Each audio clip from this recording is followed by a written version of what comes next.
Bonjour, bonsoir, chers internautes.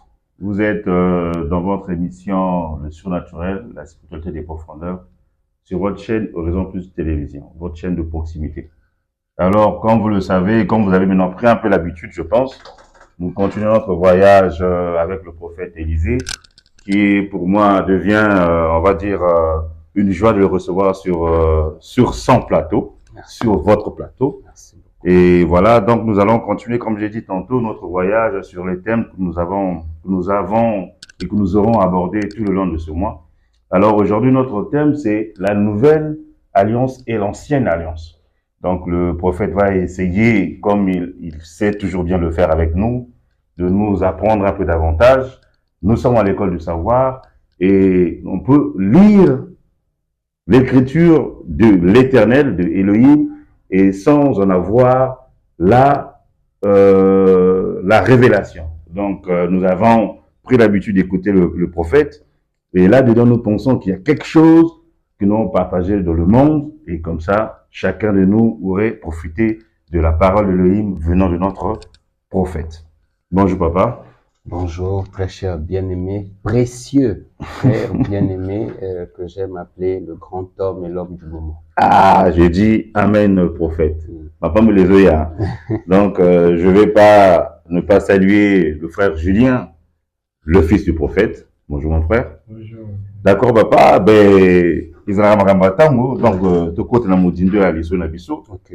Le B, nouvelle alliance, ancienne alliance. Oui. Bon, il y a Yambo et la Kissi Nin. Très bien, merci beaucoup.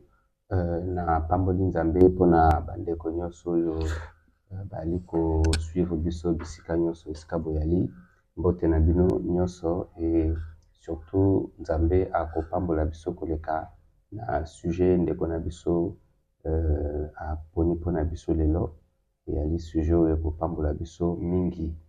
Donc je m'en vais à répondre à la question. Nouvelle alliance, ancienne alliance. D'abord, la première alliance, ou ce que nous appelons l'ancienne, qui est la première, l'alliance est ali Nzambe. Moto asalaka alliance na moto. Moto asalaka alliance na Nzambe te. Parce que c'est lui, Elohim, qui vient vers l'homme. L'homme ne peut pas aller vers lui pour traiter une alliance.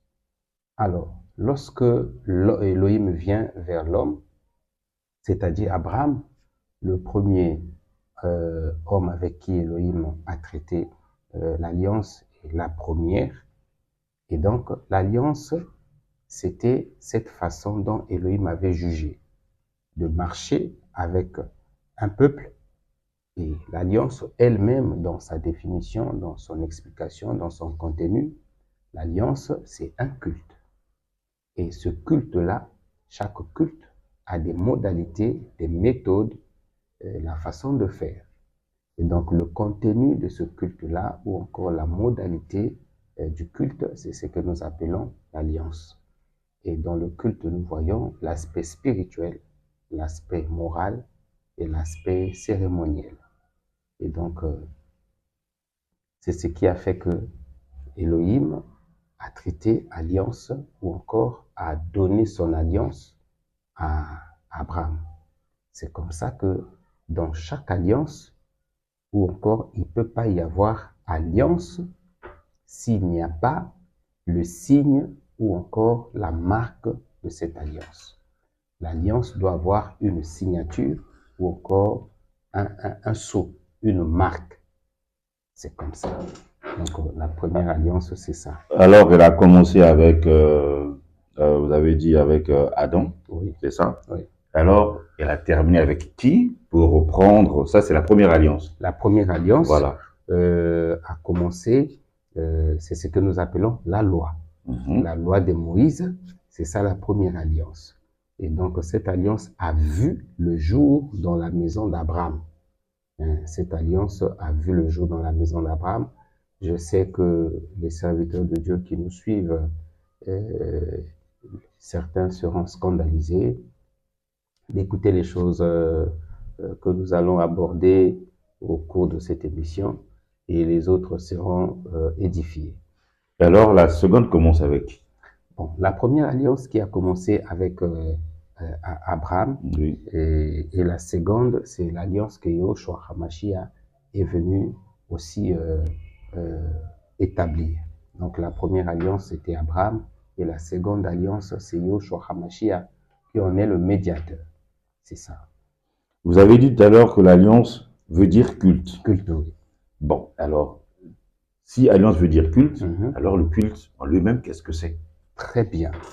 Déjà, c'est même ça le fondamental de ce qui nous intéresse, le culte ou l'alliance, c'est le culte comme tu as su bien le dire.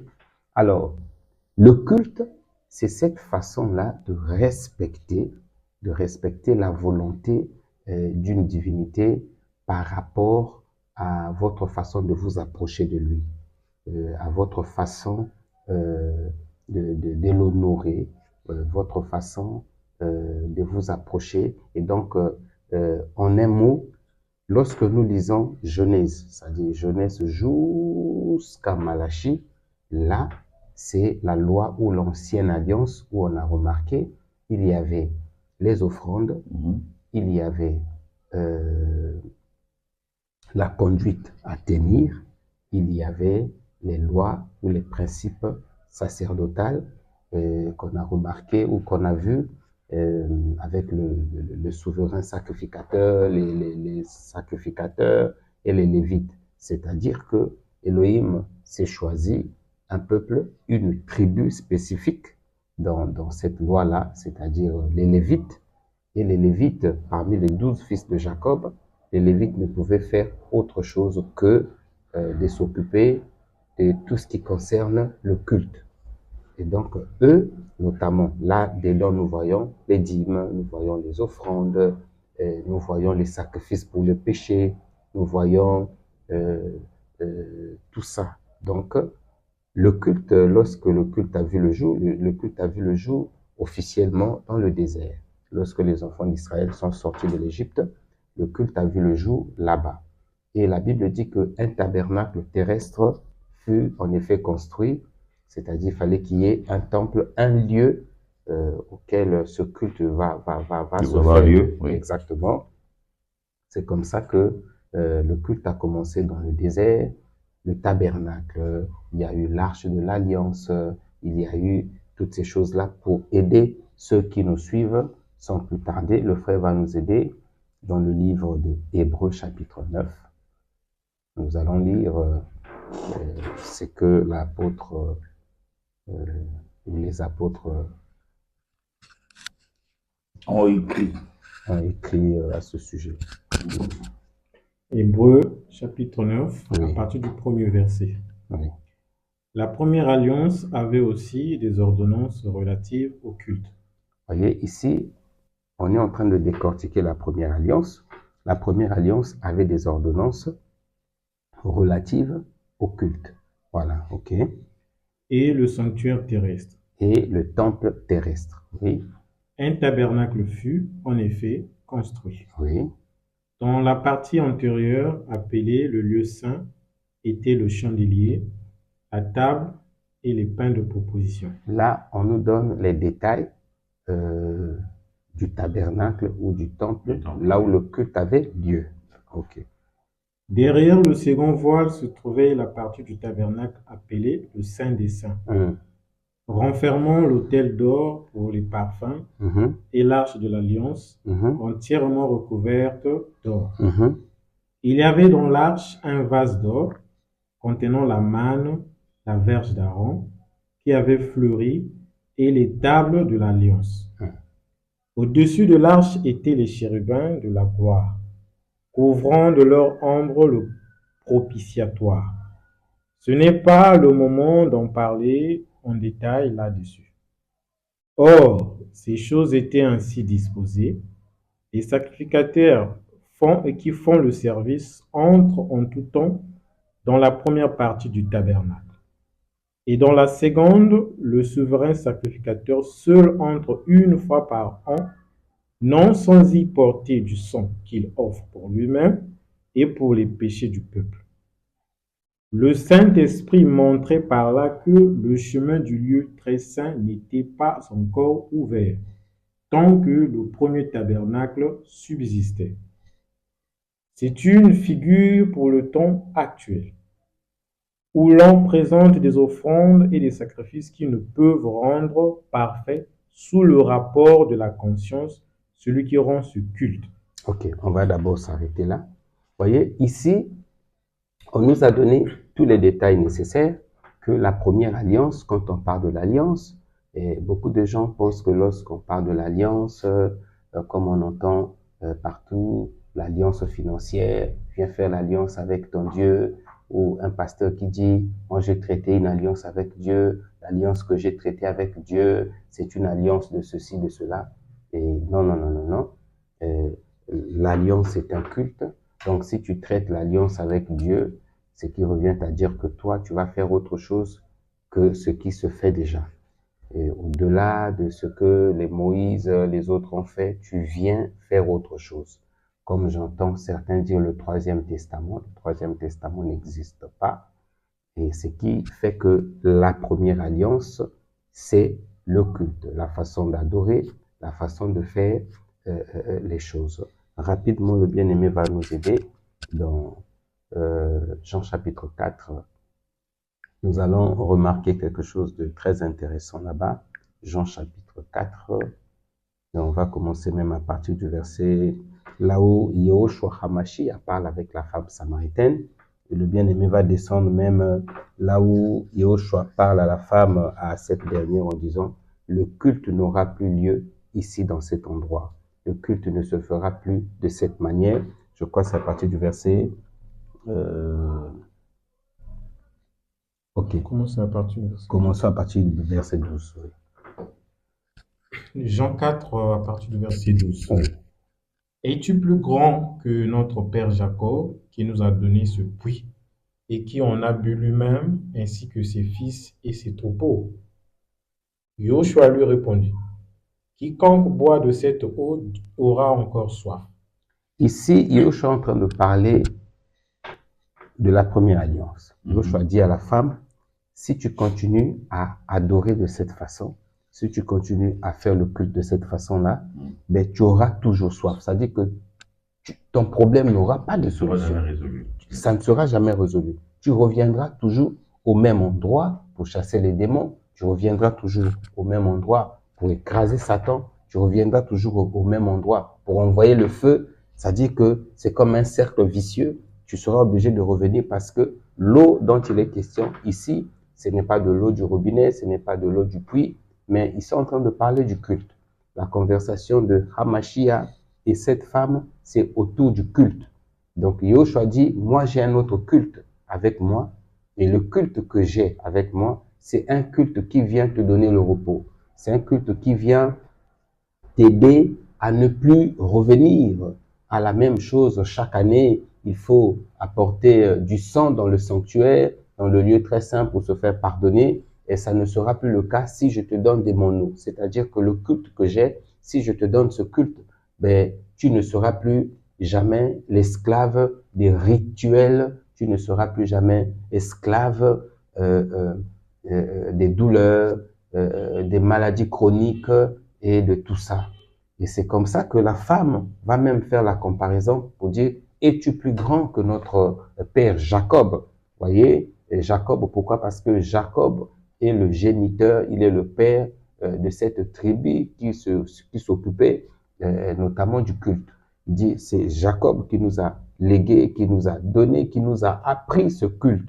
Et donc, si tu viens dire le contraire, si tu dis que tu en as une autre alliance, si tu en as un autre culte, ça veut dire que le culte de Jacob, ce n'est pas le culte qu'il faut. Donc, tu en as un autre. Alors, si tu en as un autre qui donne des résultats meilleurs que le résultat que donne le culte de Jacob, c'est que tu es plus grand que lui.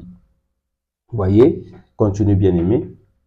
Au verset 14, mais celui qui boira de l'eau que je lui donnerai n'aura jamais soif, et l'eau que je lui donnerai deviendra en lui une source d'eau qui jaillira jusqu'à dans la vie. Exactement. Ici, Yoshua dit, si quelqu'un boit, si quelqu'un participe, si quelqu'un rentre dans mon alliance, la nouvelle, là déjà, Yoshua était en train d'annoncer la nouvelle alliance. Il dit, si quelqu'un rentre dans cette alliance, si quelqu'un rentre dans cette façon de faire nouvelle que nous appelons la nouvelle alliance, que nous appelons la grâce, ben, la personne n'aura plus des exercices à faire, des exercices comme on le voit aujourd'hui les gens faire par-ci, par-là. Vous n'aurez plus besoin de faire tous ces exercices-là parce que l'eau ou encore l'alliance nouvelle nous met à l'abri de toutes ces réalités-là. Alors, quelle est la particularité du culte de la Nouvelle Alliance? Ok. La particularité du culte de la Nouvelle Alliance, c'est que la Nouvelle Alliance, c'est une autre méthode, une autre façon d'adorer. Et vous allez voir même dans cette même lecture que le bien-aimé, oui, descend jusqu'en bas. Je vais prendre directement à partir du verset 21. Écoutez. Et femme lui dit, la femme lui dit, Yoshua, crois-moi, l'heure vient où ce ne sera ni sur cette montagne, ni à Jérusalem, que vous allez adorer le Père. Vous adorerez ce que vous ne connaissez pas. Nous adorons ce que nous connaissons, car le salut vient des Juifs. Voyez, ici, voilà déjà la particularité ou encore la différence qu'il y a entre l'ancienne alliance et la nouvelle. La particularité de la nouvelle, c'est que Yoshua dit, l'heure vient, l'heure est déjà là, où les vrais adorateurs adoreront le Père en esprit et en vérité, parce que cela n'aura plus lieu ici, en Samarie, sur la montagne, et cela n'aura plus lieu à Jérusalem, où les Juifs ont l'habitude d'adorer, parce que là-bas, il y avait le temple. Le temple, oui. Exactement. Et donc, il dit, ça ne sera ni dans le temple des Juifs, ni dans le temple des Samaritains sur les montagnes ou la montagne, mais désormais, le culte de la Nouvelle Alliance aura lieu en esprit.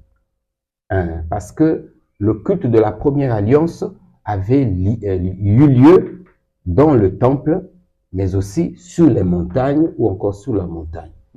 Et Yoshua dit, la particularité de la Nouvelle Alliance, c'est que elle va avoir lieu, ou le culte va avoir lieu en esprit et en vérité. Avant qu'on ne rentre dans les profondeurs de la deuxième alliance, oui. Qu'est-ce qui a fait que la première alliance soit rompue? Une bonne question. Ce qui a fait que l'ancienne alliance soit abolie, mise de côté, c'est à cause de son inutilité, c'est-à-dire son inefficacité. Ce qui a fait que Yoshua vienne ou Elohim mette de côté cette alliance. C'est-à-dire c'était une alliance basée sur le mensonge et c'était une alliance basée sur la chair. Donc, il y avait la chair et il y avait le mensonge. Il n'y avait ni la vérité, ni le spirituel ou l'esprit à l'intérieur. En d'autres termes, si je veux enfoncer encore le clou, c'est que dans cette alliance-là, Elohim n'avait rien à gagner. Il n'avait pas part dans ce culte-là. C'était un culte charnel. Pour que ce soit un peu plus clair pour nous et ceux qui nous suivent, vous avez dit... dans cette alliance, il y avait ceci, il y avait la chair. J'aimerais pas comprendre, c'est quelque chose que le Créateur, donc lui-même, institue. Alors, à quel moment cela ne lui plaît plus? À quel moment ça devient plus gré pour lui? Ok. Déjà, il faut savoir que l'ancienne alliance, ce n'est pas ce qu'Elohim avait prévu donner à son peuple. Elohim n'avait pas voulu donner ça à son peuple. Elohim ne donne pas à ses enfants les à peu près ou les mauvaises choses. Elohim donne à ses enfants les bonnes choses. Elohim avait prévu donner à l'homme déjà la nouvelle alliance. Elohim avait prévu donner à l'homme son fils unique. Mais le problème, c'est que l'homme a fait le choix. L'homme a désiré la loi. C'est l'homme qui a demandé à Elohim de lui donner la loi comme culte. Je me rappelle lorsque Elohim était le roi, le seul roi des enfants d'Israël. Les enfants d'Israël, en voyant, en regardant les autres peuples, leur méthode de faire, leur façon de vivre, les enfants d'Israël ont voulu copier le vécu des autres, la façon de vivre et de faire des autres. Ils ont demandé aussi, eux, d'avoir un roi comme les autres. Et ils se sont dit, nous sommes fatigués d'être conduits par un esprit, quelqu'un qu'on ne voit jamais, quelqu'un qu'on ne peut pas saluer, on ne peut pas serrer la main. Nous voulons que quelqu'un de physique comme ça nous conduise. Donc l'histoire de Saül, c'est exactement l'histoire de la loi et de la grâce. Donc Saül, c'était le choix charnel, le choix du peuple. Le peuple a dit, nous ne voulons plus qu'Élohim nous conduise, nous voulons qu'un homme comme nous conduise. C'est comme ça que Saül a été élu, comme ça que Saül a conduit et a dirigé Israël comme roi. Donc c'était le choix du peuple, c'était le choix d'Israël. Et autre chose, c'est que l'histoire de la loi et de la grâce, je vais parler de manière terre à terre pour aider ceux qui nous suivent. L'histoire de la grâce et de la loi a commencé dans la maison d'Abraham. Abraham avait sa femme, Sarai, et Sarah après, et qui avait des difficultés de concevoir. Et avec le temps, Abraham tenait compte du poids de l'âge, oui, et de sa femme également. Et Abraham va demander à Elohim jusqu'à quand tu vas réaliser ta promesse. Et par cette impatience, la femme s'est impatientée et la femme va demander à son mari de prendre la servante ou encore la ménagère. Et c'est comme ça que Abraham va aller vers la ménagère ou avec la ménagère et quelque chose va sortir de là, c'est-à-dire Ismaël. Et lorsqu'Ismaël vient, et après, c'est Sarah qui donne naissance à un fils, Isaac. Donc là, on se retrouve avec deux enfants, avec deux mères différentes. Donc nous avons Ismaël, nous avons Isaac, et nous avons Sarah, et nous avons Agar. Avant d'aller en profondeur, le bien-aimé va nous lire également Galates chapitre 4. Galates chapitre 4. On va commencer à partir du verset 21. Galates 4 à partir du verset 21. Oui. Dites-moi, vous qui voulez être sous la loi, n'entendez-vous point la loi? Car il est écrit qu'Abraham eut deux fils, un de la femme esclave et un de la femme libre. Vous voyez déjà ici, l'apôtre Paul est en train de nous donner suffisamment de détails. Il dit qu'Abraham a eu deux fils. Parce que jusqu'à aujourd'hui, à l'instant, nous sommes en train de parler, de communiquer. Il y en a ceux qui se disent, mais qu'est-ce que le prophète est en train de dire? Mais est-ce que la loi, c'est une mauvaise chose? La loi, c'est une bonne chose. Le Fils de l'homme n'était pas venu pour changer ça, n'était pas venu pour abolir ça. Il est écrit même qu'il est venu pour accomplir et non pour abolir. Maintenant, ici, l'apôtre Paul dit, vous qui voulez être sous la loi, n'entendez-vous pas point la loi? Vous ne comprenez point la loi. Donc, vous voulez vous accrocher, vous voulez vous attacher, vous voulez vous asseoir, vous ancrer sur quelque chose dont vous n'avez pas la maîtrise. Maintenant, il commence à donner des détails. Allons-y. Car il est écrit qu'Abraham eut deux fils, un de la femme esclave et un de la femme libre. Mais celui de l'esclave naquit selon la chair. Et celui de la femme libre naquit en vertu de la promesse. Ok. Ces choses sont allégoriques. Car ces femmes sont deux alliances. L'une du mont Sinaï, enfantant pour la servitude, c'est Agar. Voyez ici, dans le verset 24, oh, c'est merveilleux. Il dit, ces deux femmes n'étaient que des images. Abraham n'était pas polygame comme d'autres personnes aiment bien le dire. Non, c'est juste que c'est l'image. Elohim s'est servi de cette allégorie pour expliquer les choses spirituelles. Il dit que Agar, c'est une alliance. Sarah, c'est une alliance.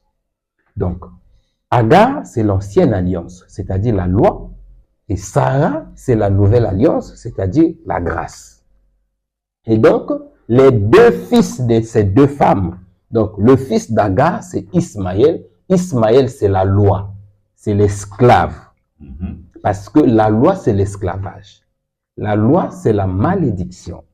La condamnation. La condamnation, la mort, la poisse, les échecs, ndenge tolobaka na mangala botutu, lisuma, libabe, c'est-à-dire que moto ya yali na kati ya loi et yali difficile voire impossible aya na relation ya malamu na Nzambe. Moto yali na kati ya loi akoko sepelisa Nzambe te. Moto yali na kati ya loi ayali souillé, moto yali na kati ya loi ayali maudit, moto yali na kati ya loi na Nzambe relation yali te. Donc ici na mont Sinaï balobi Agar ngomba wana Moïse akendaki kozwa loi, le mont Sinaï qu'on appelle Horeb. Je m'étonne aujourd'hui, oh mon précieux bien-aimé, moto mosusu na kozanga koyeba apesi kombo ya lingomba na ye Horeb, le feu d'Horeb. Mosusu apesi kombo ya lingomba mont Sinaï. Les gens ne savent pas que eyali penza malédiction monene kopesa lingomba kombo ya mont Sinaï lokolo lobi oyo lingomba ya baumbu ya bas esclaves ya bato ya bas esclaves ya bato ba yali maudit lisanga ya bandoki. Voilà. Et donc ici balobi na biso que mont Sinaï il y a là qui nde moto ango nani Agar. Donc en réalité Moïse akendaki nde epa ya Agar kozwa mibeko kozwa loi. Donc la loi représente Agar qui est l'esclave de Sarah, qui est l'esclave ndenge bon makambo ebeli ya koloba yali na kati wana mais pona kofanda malamu na motuna na yo. Donc awawa loi tope culte wana ya kala yali nde boumbu yali Ismaël mwana ya Agar. Papa Tomoni tant lui expliquer ancienne alliance Tomoni ba particularité nango ndenge ba kosala culte ndenge ba kosala losambo ndenge ba kosambela na époque wana yalaki na oyo otutanga ba chandelier otutala boui. Tango toyi na nouvelle alliance le vie particularité de la nouvelle alliance c'est ndenge kosambela en esprit et en vérité. Bon, mais en esprit en vérité bana maloba mais na kosala la ndenge pratique qu'est-ce qui se passe, comment ça le fait? Ok. Déjà, na ndenge ya kosala, na ndenge ya pratique, ya culte, parce que na tango ya loi, oyo ya laki charnel, oyo ya laki pe na lokuta na kati, lokuta wana tomoni ni badime, bazofronde, ba makila, ba nyama, oyo kokaki kobikisa moto te, ma farine, makambo kili, bilamba ya banganga nzambe makambo ebele wana nyonso wana yalaki mensonge.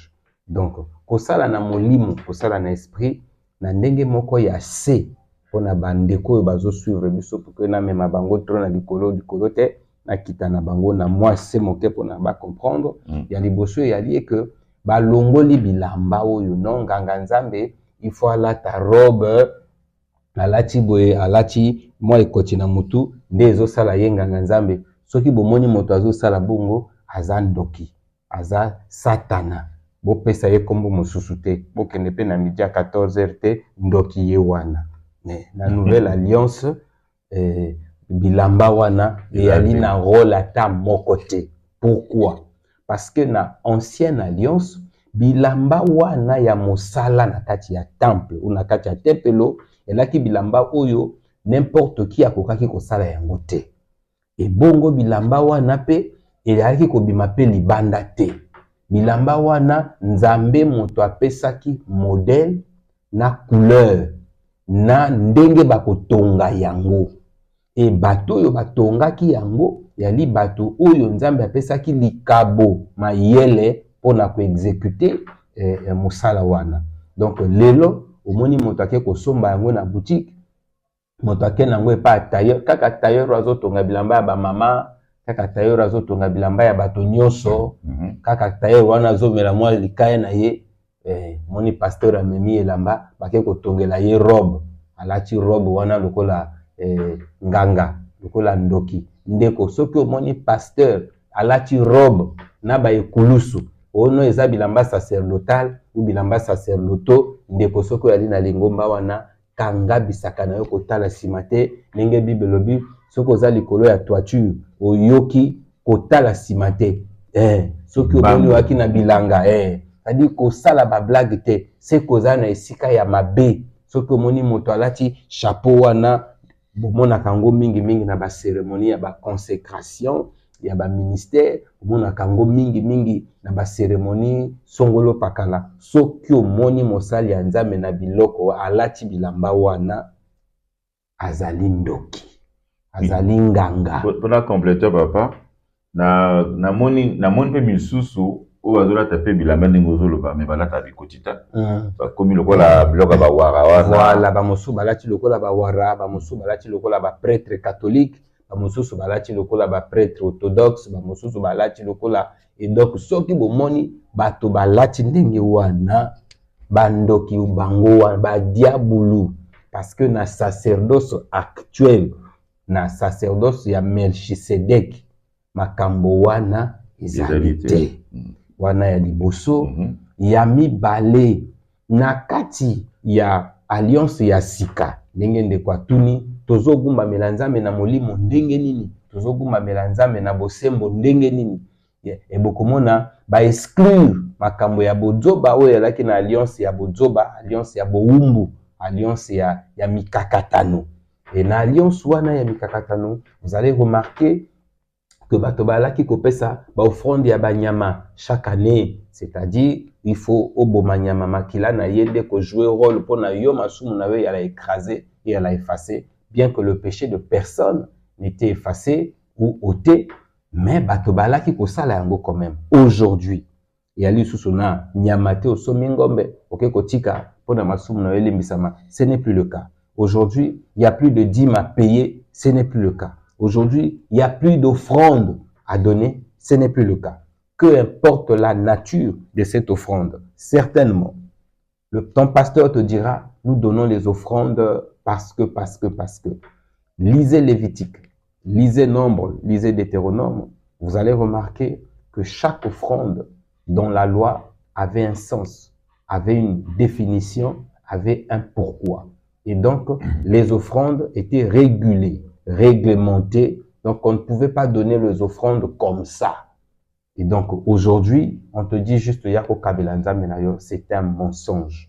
Donc, en un mot, pour nous suivre le busso, plus de vêtements, plus de Negebatomousu Basalaka, Tokomi Natangwa Kogumba Melanzam, Bagumba Melakanzambe, Nandenge Bato Basalaka, l'adoration, ce n'est pas une chanson. L'adoration, ce n'est pas un moment spécifique. Comme un moment nabuso ya. Non. Donc, toutes ces choses-là, toutes ces pratiques-là, si vous remarquez ça quelque part dans une église, donc ne vous posez pas 2, 3 questions. Vous êtes bel et bien en enfer. Certainement, vous allez nous donner un peu le schéma, comment ça se passe chez vous, le culte, oui. les dimanches. Maintenant, avant d'y arriver, dire prier en esprit, en vérité, ok, mais déjà, l'esprit, c'est quelque chose d'insaisissable. Bon, personnellement, et j'aimerais comprendre comment cela va-t-il se faire de prier en esprit. Ok. Bon, je suis un être humain, bon, on me demande de prier en esprit. La vérité, encore, je peux comprendre, dire ce qui est vrai, mais être en contact avec l'esprit. La Bible dit, celui que nous adorons, celui que nous servons, Elohim, il est esprit. Et il faudrait que ceux qui l'adorent en esprit et l'adorent également en vérité.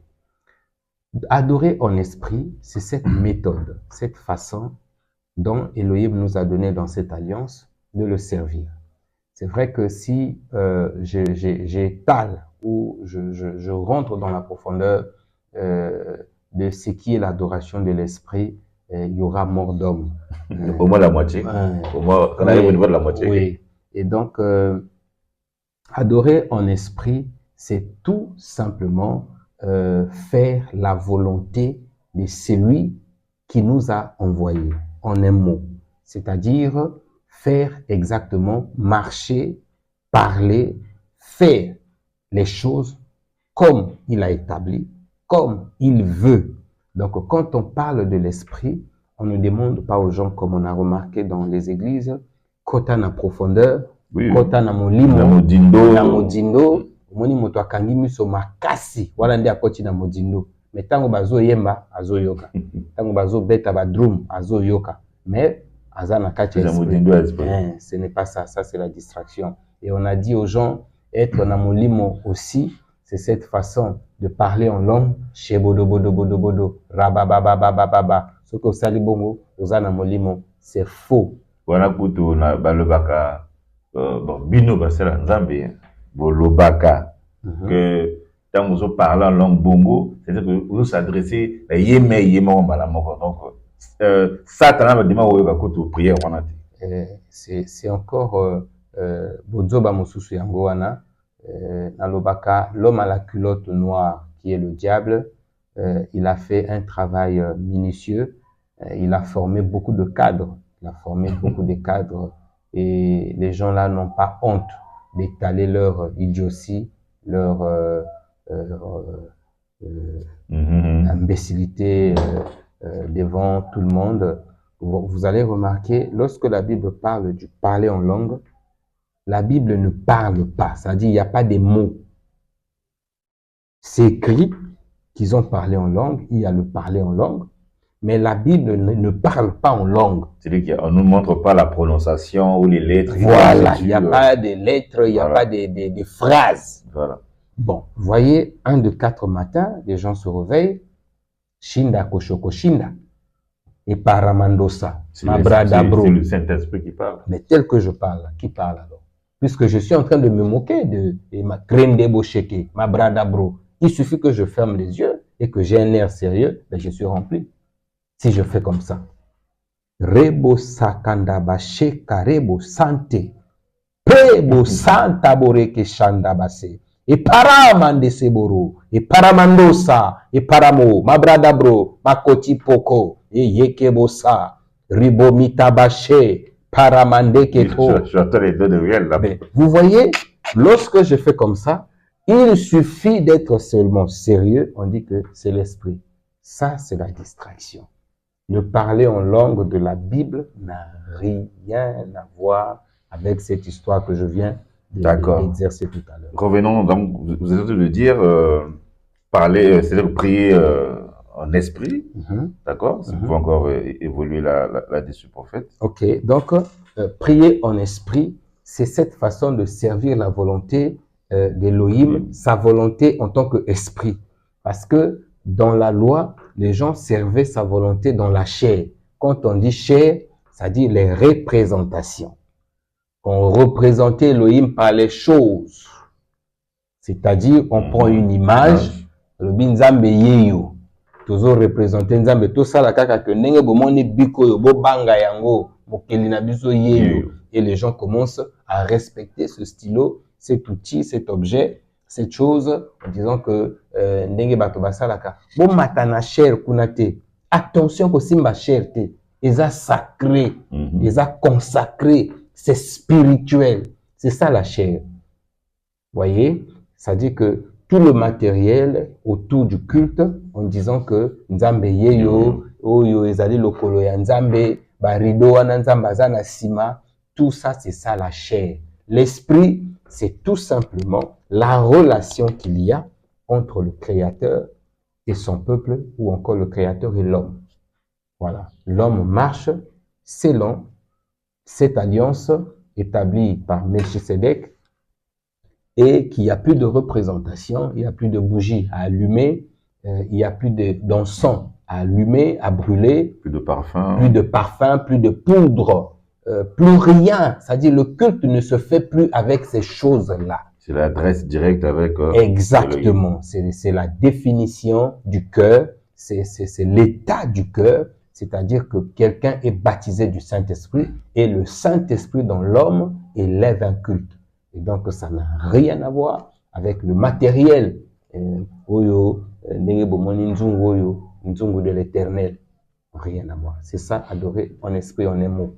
Et en vérité, prophète, si on peut aussi parler de ça. En vérité, la vérité, le contraire de la vérité, c'est le mensonge. Oui. Et donc, la loi est un mensonge. Donc, le contraire de la loi, c'est la vérité. Par exemple, il est écrit « Honore ton père et ta mère pour vivre longtemps ». Ça, c'est ce qui est écrit dans la loi. Alors, si je suis orphelin, je suis appelé à ne pas vivre longtemps parce que pour vivre longtemps, il faut honorer les parents. Les parents. Et si tu n'en as pas, tu feras comment? Par exemple, la Bible dit, l'homme quittera son père et sa mère s'attachera à sa femme, les deux deviendront une seule chair. Voyez? Et est-ce qu'il y a un homme aujourd'hui qui est devenu un avec sa femme, ou la femme est au marché? Parce qu'on voit, la femme est au marché, l'homme est au bureau. S'ils étaient un, les deux allaient être au marché, ou les deux allaient se retrouver au bureau. Si ce n'est pas le cas, c'est parce qu'ils ne sont pas un, ils sont deux. Mais non. Lorsque la Bible parle de l'homme et la femme deviendront un, jusqu'alors, les gens ne comprennent pas ce que cela veut dire. Et même lorsque la Bible dit, Adam dit, voici, chair de ma chair, l'os de mes os. Je te dis, bien-aimé, je ne sais pas ce que le diable a fait aux hommes, surtout les cadres que le diable a formés, les théologiens et tout ce monde-là. Vous avez remarqué un pasteur qui prie pour un couple, il dit, na sangisi bino bokomi motomoko, ye, a sangisi bango, bakomi motomoko. Et il répète, personne ne va séparer ce que Dieu a joint. Voilà. Curieusement, 2 ans, 3 ans après, divorce. Qui a pu séparer ce que Elohim a joint? Ah, mais la personne là est puissante, puisque la Bible dit personne. Mais voilà que les deux personnes se retrouvent séparées. Et autre chose, il y en a tellement le mensonge, je prendrai encore le cas de la montagne. La Bible dit, il y a un enseignement qui parcourt le monde entier, et voilà, les autres, ça se trouve même dans des livres, que voilà, Babylone la grande, c'est l'église catholique, Babylone la grande, la femme là qui est assise sur cette montagne, c'est l'église catholique. Vous voyez, tout ça aussi, ce sont des mensonges. Et donc, la vérité, c'est le contraire de tout ce que je viens de donner comme exemple. Je veux aider ceux qui nous suivent pour bien comprendre ce que je suis en train de dire. Okay. Quand la Bible dit, l'homme quittera son père et sa mère, s'attachera à sa femme, les deux deviendront une seule chair. Cette écriture s'est accomplie lorsque Yahushua HaMashiach est venu vivre dans l'église. C'est-à-dire que Yahushua HaMashiach, au moyen de son esprit, il est descendu, il est rentré dans son église, il a quitté, et il est venu s'installer dans l'homme. D'ailleurs, la Bible dit, nous sommes son corps. Nous sommes le corps de Yahushua HaMashiach. L'église est son corps.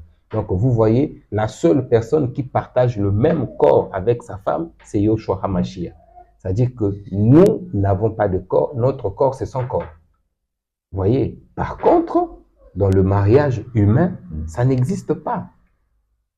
Ça n'existe pas. L'autre va mourir, l'autre va rester se remarier.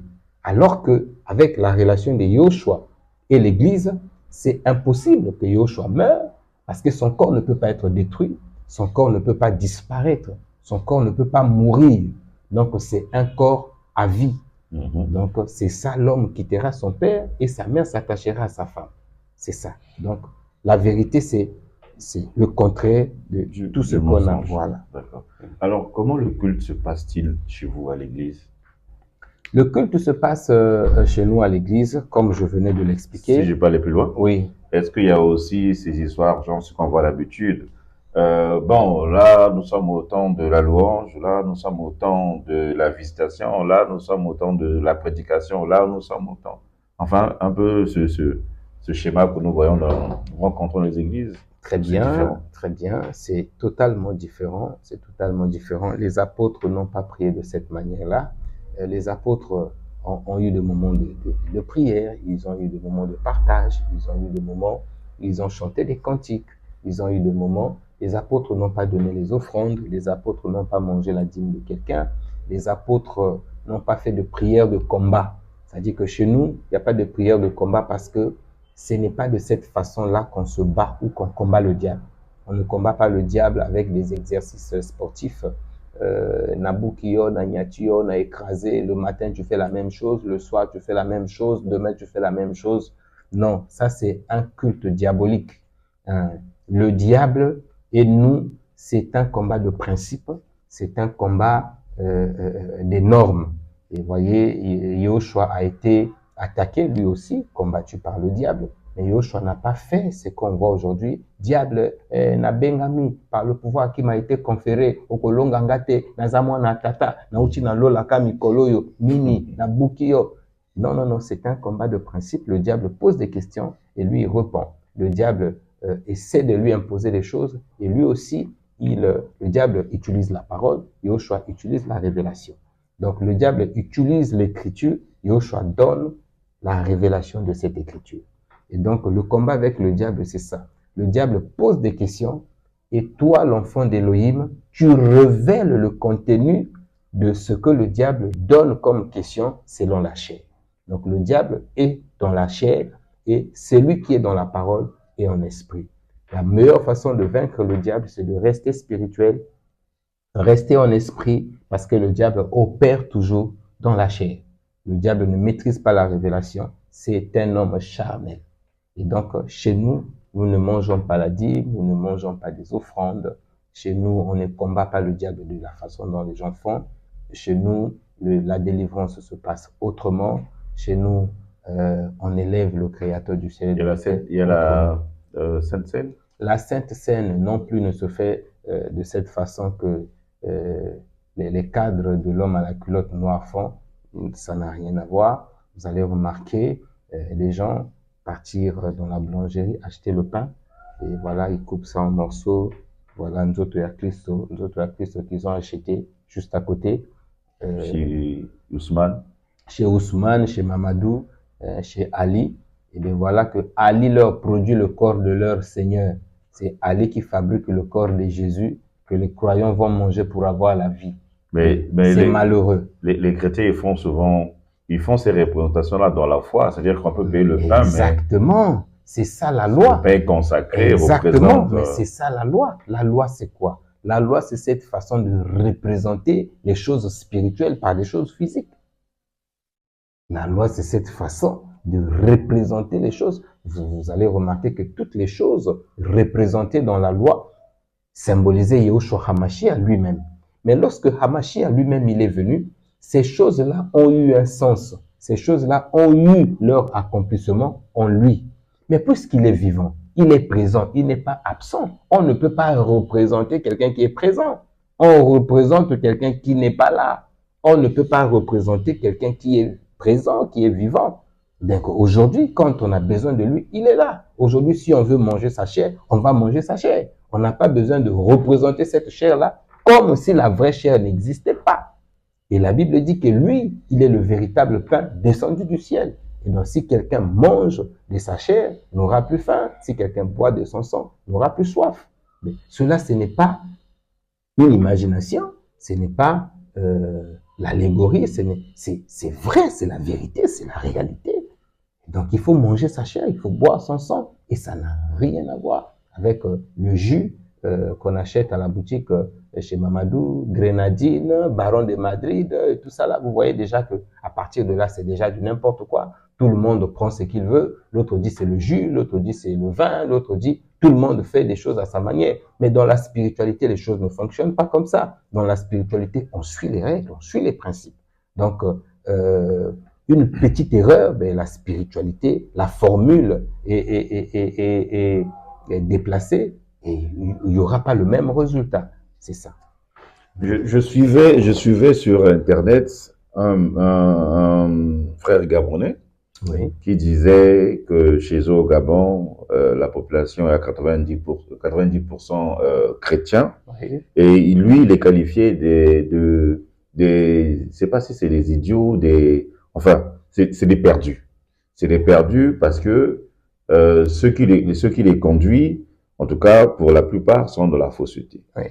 Et moi, comme je vous ai rappelé dernièrement lors de notre émission passée, oui. Je vous avais dit que le gros souci que nous, la brebis, d'accord, le gros souci que nous avons, c'est vous les conducteurs. Parce qu'il y en a de ceux qui sont restés dans la pratique, par exemple, là, enfin, ceux qui comprennent pas les principes, Oui. voilà, spirituels, ou encore ce cadre, qui n'aiment pas rester dans le vrai contexte. C'est-à-dire que ces gens-là, ces conducteurs-là, font périr le peuple. Exactement. Et qu'est-ce qui fait que aujourd'hui, on va dire c'est le même esprit. Bon, je sais que c'est pas le même esprit, mais c'est le même esprit qui vous appelle. Dieu m'a appelé, mais dans la façon de faire, on retrouve toujours Pierre qui fait comme il veut, Jean qui va faire ce qu'il veut, et au final, nous, on est perdus. Nous avons des pasteurs, nous avons des hommes de Dieu qui continuent à conduire le culte tel fait dans l'ancienne alliance.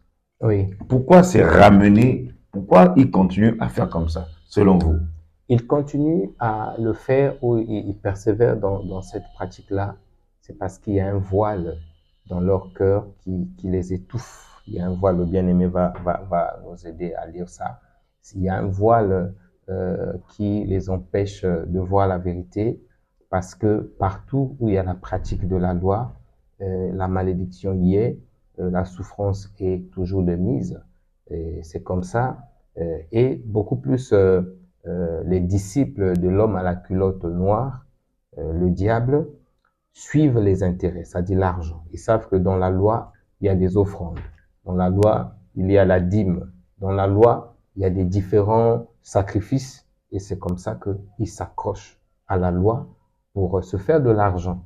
Parce que pour eux, si tu quittes la loi, tu vas t'appauvrir. Et pour certains, ils ne comprennent même pas ce qu'ils sont en train de faire.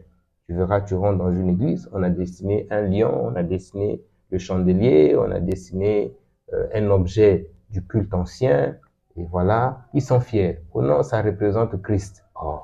Mais est-ce que Christ aujourd'hui est quelqu'un à représenter encore? Si tu le représentes, c'est lui qui est dans ton cœur, c'est qui? Vous voyez, aujourd'hui, le peuple, malheureusement,